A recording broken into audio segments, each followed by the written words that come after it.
Welcome to Shift and Steer! Our first episode today, Joe, will be The Leap. So, moving from Philippines to Qatar. We're based in Okay. Qatar. Baka Based hindi in nila Qatar, alam. we are in Doha, Qatar po. So, ang nakakatawa dito, Qatar is a very good country. Mhm. Tama? Okay. One of the safest country, yeah. One of the richest country as well. As well. No? Because of the Okay. oil. Because of the oil. Yes, tama po yan. Mhm. Ano yung reason why iniwan mo ang Pilipinas? I think I have to go back 10 years ago. It was 2016. So, during that time, medyo hindi okay yung family namin. I mean, financially. Yeah. So, parang kasi nauna si Kuya, parang mga 3 months ago, pumunta naman siya sa Taiwan. Tapos, I just keep on applying. So, work abroad pa nga nun. Pero ewan ko kung may work abroad, PH Parang pa kay ngayon. Pams pa nga, doon Pams. ako eh. Okay. Tapos yun, parang by luck na rin or by fate, okay, may hiring dito kasi magbubukas sila ng isang shop. It's a fashion shop. Pero marketing coordinator ako doon. For social media, parang graphic designer, ganyan. So yun, from then, ayun na. Tuloy-tuloy yung story. So, Ikaw naman. Ako naman yung story, kaya ako napadpad dito sa gitnang silangan. It's because I was teaching in university sa Pampanga. Okay? Medyo nagkaroon kami ng, parang natakot kami, tatanggalin kami if we are not like eduk graduate. Okay. Kasi university instructor ako. Pero hindi ako graduate ng education. AB communications ako. Then what happened, sa Taranta namin, we are group 6 to 8 people, not trainers, naghanap kami ng opportunity outside the Philippines. Okay. Talagang outside the Philippines, hindi sa Pinas. Hindi. Kung may pinalad, nakalabas kami. Meron din namang hindi dun sa 6 to 8 people na yon na nasa Pilipinas pa rin and they are now professor na sila. Okay. Pero ang totoo, ipa-follow ko lang yung jowa ko. Because my husband now, yung boyfriend ko, dati, na asawa ko na ngayon, papunta siyang Qatar. Okay. So, siya talaga yung papunta ng Qatar. And then, pag alis niya ng Qatar, we all know kung anong nangyayari kapag LDR, di ba? Most probably, it will not be successful. So, sabi ko, sige, since mawawalan kami ng trabaho dito sa university na to, full load ako, biglang mawawalan ka, syempre, paano naman ang income mo nun, di ba? True. Nag-apply din ako. To cut the long story short. Nag-apply? Nag-apply ako sa Jobs Manila. Okay. Agency yun? Agency yun. Agency ka din ba? Agency. Din ako. Ang nakakatawa, hindi siya natuloy. Okay. So, ako yung unang lumipad. Ninenervyos ang lola mo. Ikaw unang lumipad before your husband? Yes. Okay. Nakuha na-expired ang visa niya, hindi siya napaalis. Okay. So, umalis ako. 7 months na ako sa Qatar. Hindi ko alam kung anong ginagawa ko dito. As an executive secretary to the GM. Okay. Hindi ko alam kung anong ginagawa ko dito. Sabi ko, ano ba? Susunod ka ba or what? Kasi 7 months na. Tagal na. In-apply ko siya sa Jobs Manila. Okay. 2 months, nakadating siya. Nakapunta siya dito. So, that's the kwento. How about nung paalis ka na? Do you have any nakakatawang kwento nung nasa airport ka na? Actually, hindi siya nakakatawa. Mas nakakaiyak siya. Kasi, I vividly remember nung sa NAIA pa ako nun eh. Ako din, NAIA din ako. I think, siguro mostly kapag manpower agency or agency sa NAIA lagi. So, nandun si mama saka yung bunsong kapatid ko. Tapos, like 2 weeks prior na, para kasing 1 week lang natapos ko lahat ng medical and all, tapos lilipad na. Mas mabilis kasi yung process ng pagkuha ng visa noon. Kumpara ngayon. Ngayon, totoo yun. Tapos, at saka ang job order, mas mabilis ang job order noon kumpara ngayon. Ang daming restrictions ngayon. Saka meron na kasing, ang tawag QVC. QVC, yes, Qatar Visa Center. So yun, nalala ko noon, papasok na ako ng NAIA noon. Hindi na pwede yung mga relatives mo, di ba? Hanggang sa entrance na lang sila. Tapos, bigla na lang akong umiyak. Sabi ko, ano ginagawa ko dito? Tapos, nalala ko, sabi ng kapatid ko, naiyak ako, oh my gosh, arte. Sabi ng kapatid ko, kaya mo yan. Tapos yun, haba-haba ng pila, alam mo ng Pinas, ganyan. Tapos, medyo, okay na nung kasi kasama ko na yung ibang mga Pilipino na nag-apply din. Same company din kami. So, doon lang kami nagkita-kita talaga. Tapos, ayun, 10 years na ngayon. No. Dito pa din tayo. Sa awa ng Diyos. Ako naman yung nakakatawang kwento ko noon. my God, ang hirap natin nun. Alam mo ba, di ba mag-aarkila ka ng van? Iyahatid ka sa NAIA. Alam mo nag-arkila din pala kami. Nag-arkila din kami noon. Alam mo na ano yung manifestation na minamanifest mo, yayaman ka. Di ba? 2 years lang, mayaman ka na. Magiging maganda ang buhay mo. Hindi po totoo yun, na 2 years mayaman ka na. At hindi lahat ng nag-a-abroad yung mayaman. That's, at hindi lahat ng nasa abroad mayaman. So, nakakatawa nun. Alam mo na, feel ko na parang ang hirap namin. Kasi ngayon, kapag umuwi ako, tapos iyahatid nila ako, makakakain ka sa restaurant, sa fast food, magko-coffee ka pa bago ka nila ihatid sa loob, no? Para pumunta ng immigration. Alam mo noon, sumama yung family ko. Alam mo yung grandstand ba yun? Kung saan may nangyaring incident na malapit sa airport? Nandun kami, nag-picnic kami. So, meron kaming baon. As in, literal na, may mga Tupperware, may kaldero ng kanin, at doon kami kumain. So, going back, parang, one of the reason kung bakit ako umalis. Kasi, gusto mong i-improve yung buhay mo, di ba? Kahit na yung jowa mo, kahit na mawawalan ka ng trabaho, alam mo, conscious ka o hindi, aalis ka para sa ikagaganda ng buhay ng pamilya mo. More than you kasi may pangarap ka. Wala akong kapatid, wala din akong nanay, nandyan lang yung tatay ko, tsaka yung mga nag-alaga sa akin. Pero you want to improve yung kung ano yung status nyo ngayon. I think mostly for OFWs yun yung pinaka-reason na para ma-improve yung life nila sa Pilipinas and all. True. And on that note, alam mo ba kung ilang milyong tao, Pilipino, meron na kayo. To be exact, ang umalis ng Pilipinas. Noong 2024. Noong 2024. So yung statistics po namin is 2024, that was released December 2025. Yes. So wala pa tayo sa 2025 na data. Wala yes po. Ilang milyon? 2.19 million. At ilan ang mga babae? Sound feminist, no? Pero magugulat sila kung ilang percentage. 1.25 or 57%. 57% ang mga babaeng umaalis para makipagsala. Oo. Women power. Yes. Ang totoo po nito, 45 older, no? 45 pataas na age. Ilang percent sila? 25%. Ilan naman ang 30 to 34%? 21%. So, kung makikita mo, parang ang late na nilang umalis. So, it is safe to assume ba or to yung deduction natin dito, tama ba na baka yung 45 and older, matagal na silang nag-a-abroad. And when the statistics pumasok na, syempre, sumanda ka na dito, kaya 45 and older. Pero pag po 50 years old kayo, pataas, or 55 years old pataas, hindi ko siguro i-recommend na aalis ka pa. No? Kasi mahihirapan ka na sa medical. Imagine mo yung 2.19 million na umalis. Noong 2024 yon, may dumagdag dyan sa 2025, wala pa yan sa data. Saka pataas siya ng pataas, compared sa 2023, 2.16. So, 1.5% ang itinaas. Ngayon, sa tingin mo, ano ang nawawala or nagkukulang sa Pilipinas, ba't tayo umaalis? Hirap naman ang tanong. Parang pang beauty ko. Pero ang dami nating pwedeng pag-usapan when it comes to ano ang wala sa Pilipinas. Nung elementary ako, doon pa lang nga pinag-uusapan na yung brain drain. Brain drain, okay. Oo, nawawala na itong mga professionals ng mga ng Pilipinas, abroad ng abroad, no? Hanggang ngayon naman, pagka-graduate mo, ang isa sa mga option pag hindi ka naging matagumpay sa sarili mong bansa, anong gagawin natin? Siyempre, magsisik ka ng opportunities sa ibang bansa. Outside. Which is, bakit dito sa ibang bansa, minsan ma-feel mo na mas valued ka because compensated well ka, di ba? Pag umuwi ka ng Pilipinas, lumuha na ako ng dugo, lahat-lahat, sa pagtuturo ko, yung temper ko, yung lahat ng patience. Lahat. Pero, pag pumunta ka ng ibang bansa, medyo magaan yung trabaho. Pero yung kita mo, magaan ba? Medyo mabigat. Medyo mabigat. Oo. So, ngayon, mas mataas. Yes po.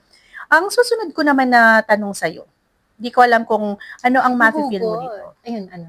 Oo, yung hugot natin. Yun nga, kung bakit ako umalis sa Pilipinas. Yun, dahil nga sa hindi kami financially stable during that time. So, yun talaga yung parang nag-joke sa akin na, okay, mag-apply ka. Pero, I considered myself lucky kasi ilang, iilan lang yung in-applyan ko sa work abroad. Tapos, yun nga na, Immediately, no? immediately, parang ang bilis lang, after like 3-4 months, na si Kuya umalis for Taiwan. Agency din si Kuya. Oh, alam mo, mas Tapos naniniwala ako sa agency dati kaysa sa mga agency Ngayon? ngayon. Bakit naman? Parang feeling ko dati, o dahil mas mabilis lang silang magpaalis dati. Baka. Iba na kasi yung proseso ngayon eh. Totoo nga. Nag-evolve na yung yung landscape ng migration. So, lagi mong sinasabi na financially unstable tayo dati, ganyan, kaya ka umalis. Meron bang fresh, ay, eto na. Ano to medyo controversial yung topic.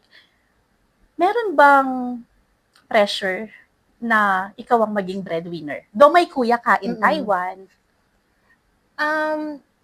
Pressure. Medyo, konti lang naman. Baka magalit na ako. Kita. Kasi, parang 50-50 pressure sa'yo tsaka kay kuya. Kay kuya. So, share kami ng responsibility.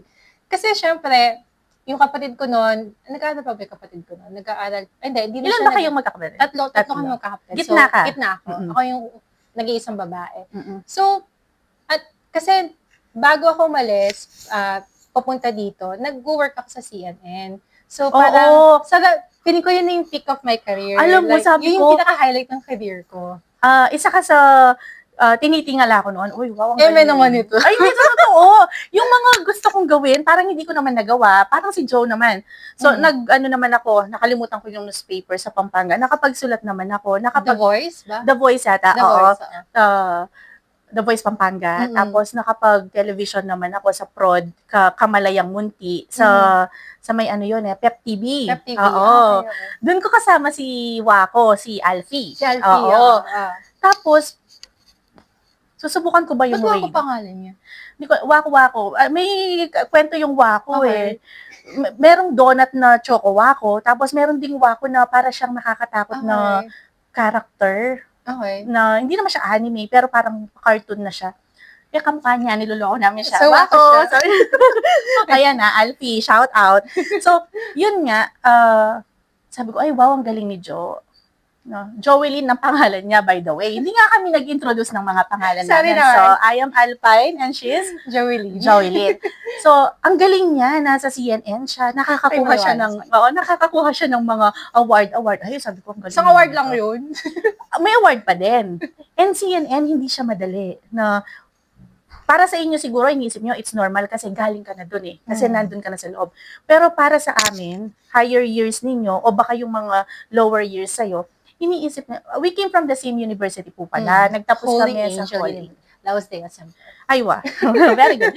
So, yun, titingnan namin. Sabi ko nga, going back, sana yung The Angelite, makita nila yung mga na-achieve, hindi lang ng Mascom, no? Lahat ng mga nag-aral or nagtapos sa Holy Angel. At isa sa, kung sakali man magkakaroon ng botohan, ipuput ko yung pangalan mo. Kasi, kasi nagkaroon ka na ng mark eh. Sino bang nakapag-CNN? Pero sinong nag-CNN? Wala. Si Holy Angel. Si Red. Nakapag-ano siya? Ilang taon? Parang 3 taon din. Okay. Nakakuha siya ng award. Alam ko hindi pa siya. Sino nakakuha ng award ngayon? Ikaw. Okay. So, yung, para bang ikaw yung pride ng HAU. Ganon. Si HAU. Ngayon, nandito na tayo sa Qatar. No? Ngayon, nung umalis tayo, career reset para sa yun. Oo, kasi feeling ko, ibang-iba na. Sobra. Kasi madali naman ka mag-graphic design noon. Pero hindi, kasi, di ba, Mascom tayo, tapos Broadcom tayo. Broadjourn pala, sorry. Broadjourn. So, yung graphic designing, more on advertising and PR siya. So, dito, more on, yung pinaka-work ko talaga is sa social media. So, nag-graphic designing ako. Though may content siya, pero mostly sa mga brochure lang. Hindi katulad ng content na ginagawa natin for broadcasting or journalism. So, iba siya. But it pays well. So, yes. At the same time, it compensate lang. naman. So, malaki na papadala mo sa Pilipinas. So, I think yun yung isa sa mga sacrifices that you have to make. Either yung career mo o yung salary mo. So, ano mas pipiliin mo? Totoo yun. Actually, yung tatay ko yata medyo ayaw din niya akong payagan noon. Nung Kasi nalam, only child ka, di ba? oo, pero independent ako. Mm-mm. Super independent ako. Mm-mm. Wala ako sa loob ng bahay. Lagi akong nasa labas. So, when we talk about, nasa university ka na, teacher ka na, ganyan. Kasi yung lolo ko, sa education din eh. So, parang ikaw yung nagtuloy, ganyan. Mm-mm. Tapos, biglang pumunta ako dito. Secretary ako. Mm-mm. Iba ba yung tingin nila kapag secretary ka? Oo. Secretary ka lang. Ang tingin nila before. Oo. Ngayon ang nangyari, nagkaroon ako ng opportunity na magturo dito sa Qatar. Okay. So, 9 years na akong nagtuturo sa Qatar. Lagi kong sinasabi, unang bungad ko kapag admin and secretarial yung course, hindi lang tayo admin officer, hindi lang tayo secretary lang.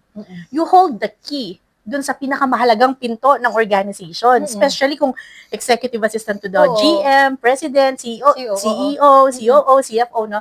Mahalaga yung role mo, no? Ikaw yung filter, ikaw yung susi, ganyan. Pero yung tatay ko, hindi niya maintindihan yun. Kasi nga, sekretary ako. Pero sabi ko, yung secretary na yon, yung sahod ng, kahit full load ako, 26, 29 load ako sa university, hindi niya mabigay yung sahod. So, well compensated ako, pero sa likod ng puso ko, iniisip ko, ano yung growth? Saan ka patungo? Saan ako patungo? Saan ka na ngayon? Ako From ngayon, that graphic designer, from CNN, mabigat yon. Lumipad ka, naging graphic designer ka, 10 years ago. Grabe, 10 years na nga, isang dekada. Ngayon, nasan ka na? Ikwento mo yung konting journey mo. Sige, mga Pahapyaw lang, oo. So, nag-graphic designer ako for like 1 year. Tapos, lumipat ako sa real estate. Graphic designer pa rin for about 3 years. Tapos noon, bumalik ako sa first love ko, which is journalism. So, nag-work ako sa Peninsula. So, one of the leading Yes. English newspaper. Alam nyo ba? Ano lang naman yung newspaper dito? Nung nalaman ko na nasa Peninsula siya, alam mo, pinagsasabi ko talaga sa lahat, alam mo, nasa Peninsula siya, ganyan. Yung parang, hindi ko alam, meron akong ate ko si ate yung ugali ko kasi kapag may nagiging successful, feeling ko part ako nung success na yon kasi kakilala ko siya. Sorry. Yun, gano'n. Hindi ako nakikipag-compete kahit na sabihin nilang, ay, from ganito, naging ganito ka, masscom ka, ngayon ganito ka. Pero alam mo, ang galing talaga niya. Magaling talaga siya. Ka nga. Hindi, magaling ka CEO talaga. siya, hindi ako magaling. Magaling siya, alam mo yon. Hindi siya lalabas, nasa public siya, nag-gather siya ng information para sa news. Bago kami magsimula, sabi niya, hiyang-hiya daw siya, but look at her. Kasi ako, hindi ako. Kung paano niya kini-carry. Kaya, kung mapapansin mo, bato ako ng bato sa'yo. Oo nga. Hindi mo nare-realize na magaling ka din sa pagsasalita. Yes. Pero sinabi yun ng husband ko na dapat mag-enroll ka sa sa public speaking class. Mag-enroll ka na.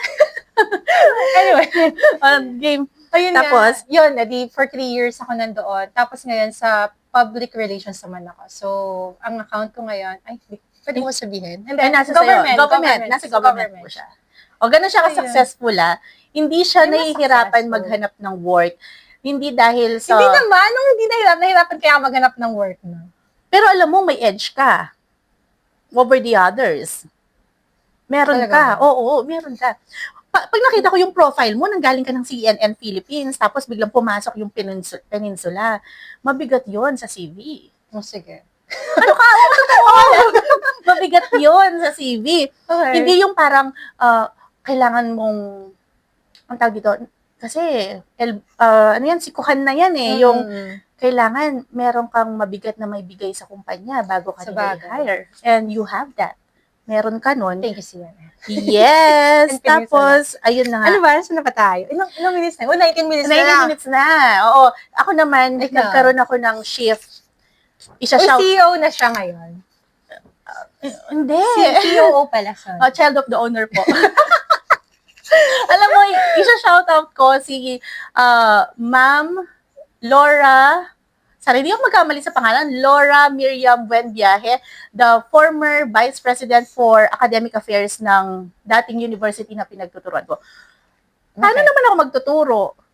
Sabi niya, ang galing mong magsalita. Oo. Go, pinush niya ako. Nagma-masters nun ako doon. So, pinush niya ako, pwede kang magturo. Sinubukan nila ako ng 1 sem, tapos nagtuloy-tuloy. going back, kapag iisipin ko, nasaan ako ngayon, isa sa mga pinakamahalagang tao, si Ma'am Buen yun. True. I think, isa sa mga kailangan sa buhay natin, merong isang may magme-mentor. Exactly. May yung magpupush. Magtitiwala sa'yo. Magpupush. Aside pa sa parents natin. Oo. Yung tatay ko naman, tiwalang-tiwala naman sa akin yan. Kahit saan, sige, kahit saan ka. Alam Go niya. lang, go. Alam niya na magsusurvive naman ako. Pero yung nagbukas ng door ko para sa education, si Ma'am Buen yun. So, thankful thank you, ako. Ma'am Buen. Sobrang thankful ako sa kanya. Every time nagme-messagean kami, lagi kong babalikan na dahil sa'yo, ma'am, kung nasan ako ngayon. Ang galing naman. Oo. Pero ang best friend ko, teacher din. Alam ko, mahirap maging teacher. Like, hindi lang, yung work mo kasi, hindi lang during yung schedule mo. Paglabas mo, teacher ka pa din. Hindi ka pwedeng... Tapos, guidance counselor ka rin. Tsaka yung kailangan firm and proper ka palagi. Hindi ka pwedeng yung, minsan hindi mo mailabas yung totoong ikaw sa public. Kasi baka, dati maswerte tayo, wala pang mga social media, ganyan. Ngayon, teacher ka pa naman. Ha? Di ba? May sasabihin ganun ngayon, di ba? So, yun. Ginusot mo, teacher ka pa. Nagtutupis ka, teacher ka pa. Buti na, hindi ako nagtutupis. Mataba ako, syempre. Okay, next one. So, yung, saan na ba tayo? Yung OEC, Jo. Magandang topic yan, yung pagpangkuha natin Overseas ng Employment Certificate.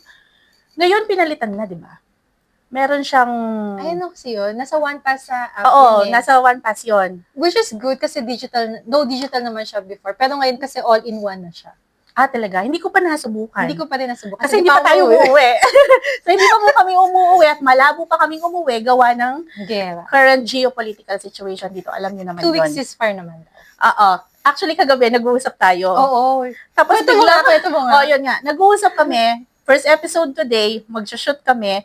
Tumunog ng 10:25 something ang magkaroon ng emergency alert.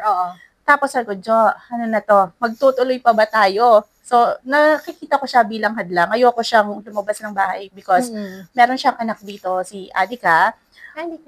Ayoko siyang lumabas. Ayaw din niya akong lumabas. So, tignan natin. Bawal lumabas. Good thing naman, binigyan tayo ng 2 weeks na pahinga sa bombahan. So, next one is, yun nga, yung OEC, hindi pa kami umuwi. Mukhang di rin kami uuwi anytime soon. No, hindi. Yeah. Kasi ang kinakatakot ng OFW, baka sabihin nyo, mahal na mahal namin yung pera, hindi kami umuwi kahit may gera na. Oo. Yung guarantee pag umuwi ba kami, ano ang mangyayari sa pamilya namin? Doon may mga investment naman, savings, pero paano masustain yung life na hindi magtatagal? Oo, hindi tayo magtatagal doon. Siguro 6 months pwede, magsusurvive tayo. Pagkatapos ng 6 months, paano na? At ang hirap pong bumalik, sa totoo lang. So, yung OEC, kailangan natin yon pag umuwi tayo. Balik manggagawa. Oo. May mga struggle din po tayo doon. Next tayo. Nung umalis ka, magkano yung nagastos mo? 10 years ago. Oh my gosh, hindi ko maalala. Pero, ang ginastos ko lang kasi talaga noon is yung sa medical. Wala kang replacement? Meron, half ng salary ko. Uy, ako buo. Buo. Kaya nangutang po ako noon. Pero kasi dito, nung nandito na ako, parang binawasan nila sa mga fourth or fifth month na salary ko. Okay. So ako, binuo ko yung medical. Ay, may nakakatawang story ako sa medical. Di ba asthmatic ako? Oo. Ang tawag doon? X-ray. Oo, kada x-ray ko. Strict pa naman si Qatar. Kada x-ray ko, may lumalabas. Siyempre, asthmatic ako. Tinatanong nila ako, gano'n kalala yung asthma mo, ganyan-ganyan. Middle East ito, mainit, tapos madas doon. Ay, true. Alam mo, nakatatlong yata ako. Tatlong x-ray ako, bago nila ako kinlear. Dami naman. 1 litrong beer brand ang ininom ko. Di ba sabi nung matatanda, pag Talaga ba? Feeling ko laging totoo naman kasi yung dalawa kong x-ray, hindi ako minom ng gatas. So, dapat mag-bear brand sila. Hindi ko po alam sinabi lang po sa amin yon sa bahay namin. Ay, ininom ko yung 1 litrong Talaga, literal, na bear brand. So, bago ka x-ray, uminom ka ng 1 litrong bear brand. Sabi ko, pag sumakit yung tiyan ko, di bali na, basta yun na lang kasi yung pending. Okay. Oo, tapos yung bear brand na yon, yung nakalata pa. Okay. Alam mo yung nakalata? Oo, mga 4 na ganun ang ininom ko. Hindi naman 1 liter, pero 4 na ganun, para lang, sabi nila, hindi daw lilitaw. Pero alam ko, hindi naman totoo yun. Pero ginawa ko pa rin kasi nawawalan na ako ng pag-asa. So yun, Sa ano pa nun ako katabi ng Trinoma, SM North. SM North. Yun yung, doon ako pumasa. Doon yung X-ray exam? Oo, kasi kung saan-saan nila ako pinadala na dalawang clinic, bumabagsak ako. So, nung pangatlo na, okay na. Hindi naman nila ako pwedeng gamutin kasi wala naman akong sakit. Kaso may asthma talaga ako simula bata ako. So, ayun nga, yun yung struggle ko. Sa visa, mabilis. Placement fee, medyo mataas kasi medyo mataas na yung sahod ko noon So, naghanap kami ng pera, both ng tatay ko tsaka ako, nanghiram kami. So, nagbayad ka doon, oo. Sa akin kasi binawasan na sa sahod. Sa amin, on the spot. Okay. Bago nila i-release yung passport mo na may visa. Yung sticker pa na, no? Bayaran mo muna ang placement mo. And then, yun na nga, hindi naman ako hindi rin ako nag-set up ng bank nung paalis. Wala din ng OTP na nangyari. Si ano na yon, agency na lahat. Agency. Ako, pinabukas nila ako ng BDO Kabayan Savings. Pero never ko naman Ako, BPI. Nagbayad ako ng 300 pesos. BPI sila lahat. Sila na lahat. Binigay na lang yung mga cards sa akin. Hindi ko rin nagamit. Wala din laman. Sarado na yun. Next one tayo. Loneliness. Loneliness. Hindi ako lonely. Bakit? Hindi ka lonely. Lonely ako. Kasi nung dumating ako, syempre hospitality industry ako. Kasi welcome everyone. Yes. From airport, may sundo. Pagdating ng 3-5 days yata akong naka-check-in sa hotel, bago nila ako dinala sa accommodation. Pagdating naman sa accommodation, sarili ko yung kwarto. Okay. So, hindi ako masyadong nag-adjust doon. Ang in-adjust ko yung weather. Mainit, no? Di ba? August yun.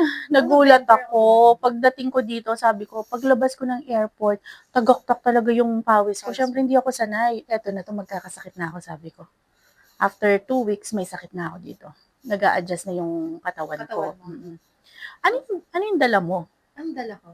Nung pumunta ka dito. Bagahe. Anong laman ng maleta mo? Bagahe ko damit. Oo, anong laman mo? Damit lang? Sure ka? O yung mga pagkain mo? Hindi nga ako nagdala ng magic sarap or ano man. Ay, alam mo. Ikaw, ano ba dala mo? Yung pamilya ko. Kasi lahat ng mga ate ko, may sari-sari store.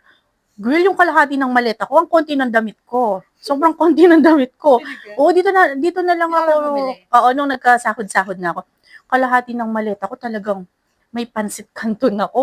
Oo, may mga dilata ako. Basta ganun ang nakalagay doon. Mga candy ka.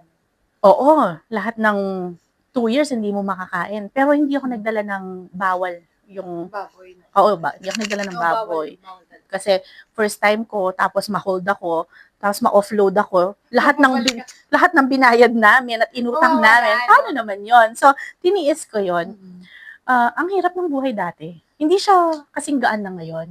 Mahirap siya. Lalo na kapag wala kang, kasi ako noon, wala akong kapamilya dito. Naalala ko noon, mga second or third day ka-video call ko si mama na, you know, what we know, ganyan. Kasi first time ko mag-abroad. Though nag-Saudi naman kami before, pero nag-Saudi ka? Oo, nag-aaral ako noon, kasama ko yung mga kapatid ko. Kasi si Papa, nagtatrabaho sa Saudi. So hindi bago to sa'yo, ang Middle East? Hindi siya bago. So yung weather, medyo sanay na. Pero baka pa ako nandun talaga. Anyway, yun. So, dun sa loneliness part mo, yun yung pinaka naging struggle mo. Hinanap mo yung nanay mo. Oo. Uwi na ako, ayoko na dito, di ko na kaya. Oo, ako naman, kahit na hindi ko maipakita na may ganon. Or ayaw mong ipakita? Pareho siguro. Hindi ko mailabas. Kasi alam mo, yung pride ko po, minsan matangkad pa sa akin. So yung, sabi ko noon, kasi noon, maikwento ko lang, hindi ko natapos yung contract ko dun sa una kong work. Okay. Kasi, yun nga siguro, na culture shock ako. Hindi ako sanay na sinisigawan. Ay, sinisigaw ka? Ay, sobra sigaw. Ba't ka naman sinisigaw? Ano siya, may problema siya sa ano niya, sa temper niya. Sa temper niya. Lagi siyang nagagalit. Okay. Kaya minsan, sabi ko, I turn out to be laging nasistress ba? Dahil paano ako dun sa trabaho yun. So, feel mo minamaliit ka? Oo. Diba? Actually, ganon. Pero, kung titignan mo naman, lahat naman ng na-achieve niya, kasama naman akong nag-effort dun sa mga natatanggap niyang achievement. Bilang secretary, yun yung ano mo, rule number 1, natutunan ko, 48 laws of power, never outshine the master. kahit na alam mong mas 48 laws, ang dami naman nun. 48. Ang dami nun, minimemorize ko Memorize nga. mo yun? May mga nakakalimutan na ako due to aging. So, ayun nga. Pero yung una, hindi ko kakalimutan yun. Ano yun? Never outshine the master. Okay. Ngayong nandito na ako, na-realize ko yun. May dahilan bakit ko siya boss. May dahilan bakit siya yung nasa taas sa akin. Kapag naka-climb ka na doon at nasa taas ka na, may intindihan mo bakit yung mga nasa baba sa'yo sometimes ayaw sumunod. Kasi makikita mo siya from, di ba, from the top. Ibang perspective na eh. Iba na. So, yun. Magandang experience yun, pero napatapon ako sa Dubai. Okay. Doon ako ninervyos. Tinapon ka sa Dubai? Hindi, nagpunta ako ng Dubai kasi may rule dati dito. Meron po tayong rule na kapag hindi mo na-complete yung contract mo, tapos yung 2-year ban, hindi ka makakabalik sa Qatar. Eh, yung nakakuha sa akin sa Dubai, ang main company niya nandito at malakas sila. Pinanggalingan natin pareho yon. Okay. Sa construction ako, tapos ikaw nasa office ka noon, di ba? Medyo malakas sila. Nakuha nila ako. After 2 months lang. Tapos, yun yung naging ano ko. Doon na ako nagsimulang, hindi na pwede yung basta-bastang trabaho lang. Tiisin mo kahit mahirap na. Nagkaroon na ako ng objectives. Dahil ang totoo, nung umalis ako, wala akong objectives. Wala akong solid may objective plan. Ka para makasama si Joe. Yun. Pakababaw naman. Totoo po yun. Ako, papatayin ako ng tatay ko nito. Nalaman-laman niya yung dahilan. Ba't nasa Qatar ako? Pero, hindi nila alam. Hindi nila alam. Akala nila talaga nag-a-abroad ako. Sinusundan ko lang yung jowa ko. Hindi, joke lang. So, hindi. Gusto mo ng mas magandang buhay, di ba? Okay. Kahit sino naman yan. Gusto nung matangya. Hindi naman matangya. Happy. Oo nga. Sustainable life. Kung magkakaroon ka ng isang tip or any message sa kagaya nating Pilipino, aspiring to be OFW. Maybe nag-i-impake na siya ng bagahe ngayon or nagme-medical na siya ngayon. Nakikipag nasa Manila siya, ermita, ganyan. Ako naman sa Mandaluyong ako. Ano naman yung isang maipapayo mo sa kanila? Siguro sobrang tatagan yung loob. Kasi iba yung feeling, kasi surrounded ka ng family mo sa Pilipinas. Yung comfort na. Kung mag-isa ka lang, syempre ibang-iba yun. Tapos, kapit lang lagi sa Diyos and keep the communication open lang. Saka always fight for your loneliness. Saka makipag-usap ka sa ibang tao kung hindi mo na kaya. Yes, no? Para sa mental health naman yun. Yes. Kung ako naman siguro, isa lang, pag hindi buo yung loob mo, diyan ka na lang. Hindi po Paano yun? Paano kahit hati-hati yung loob ko? Kung hati-hati yung loob mo, ang isasuggest ko pa rin sa'yo, stay ka sa Pilipinas. Okay. Napakaraming tao, no, na nakilala ko. After 2 weeks, nagpapauwi. After 1 week, mga Pilipino. After 1 month, iiyak sa akin. Uuwi na ako. Guidance counselor. Sabi ko, paano uuwi? Ang dami mong inutang sa Pilipinas. Paano uuwi yung mga kapatid mo, inaasahan kang magpadala? Paano uuwi yung nanay, tatay mong may sakit, ganito? Paano uuwi yung bahay nyo nasira? So ngayon, hindi pwede yung isang insidente lang na feeling mo hindi ka para dito, gusto mo nang umuwi. Kailangan buo yung loob mo. Hindi pwedeng pagdating mo dito, iiyak-iyak ka, tapos... Umiyak ako noon, Pero hindi ka nagpa-uwi. Pero finite ko kasi yun. Oo, yun nga. Pera. Ay, alam mo, motivation. Iko-close ko yan. Ayun, ano ang motivation? Pera. Sasabihin nila mukha kang pera. Ako, maybe may mga estudyante ako dito or mga colleagues ko na sasabihin, ay, si Miss Alpay mukhang pera. Hindi lang po ako mukhang pera, mahal na mahal ko po yung pera. Iniwan ko ang pamilya ko sa Pilipinas for what? Ang anak ko nasa Pilipinas. Tinitiis ko lahat ito. For what? Hindi naman pwedeng thank you, Alpay, na. Lahat ng effort ko, binigay ko. Lahat ng oras ko, binigay ko. Hindi ko tinatawagan yung anak ko. Hindi ko sinasagot ang video call kasi nasa work ako. Tapos, hindi dahil sa pera. Aminin mo, isara natin to. Hindi lahat ng pagkakataon, pasasayahin ka ng pera, pero magsusurvive ka dahil sa pera. Yes. Palagay mo, ano ang susunod na episode natin? Ang susunod ng arte. Ang susunod na episode is about first paycheck. Ayan na. Dahil pera to pera na tayo ngayon. Pag-usapan po natin sa susunod na episode kung ano ang ginawa niya at ginawa ko. Ang binili niya. Ang binili namin sa una naming sahod. 10 years ago po yun. 10 to 11 years ago po yun. Yes. And that's all. This is again Alpine. Joeline. Ko. Joeline. Joey na lang. Joey, yes. Joey. So ako na lang, Alpine lang talaga Alpine ako. I'm Alpine and she's, Joey. and this is Ship and Steer. Bye! Sige naman na. Sige, so until the next episode tayo. Oh, thank you. Bye.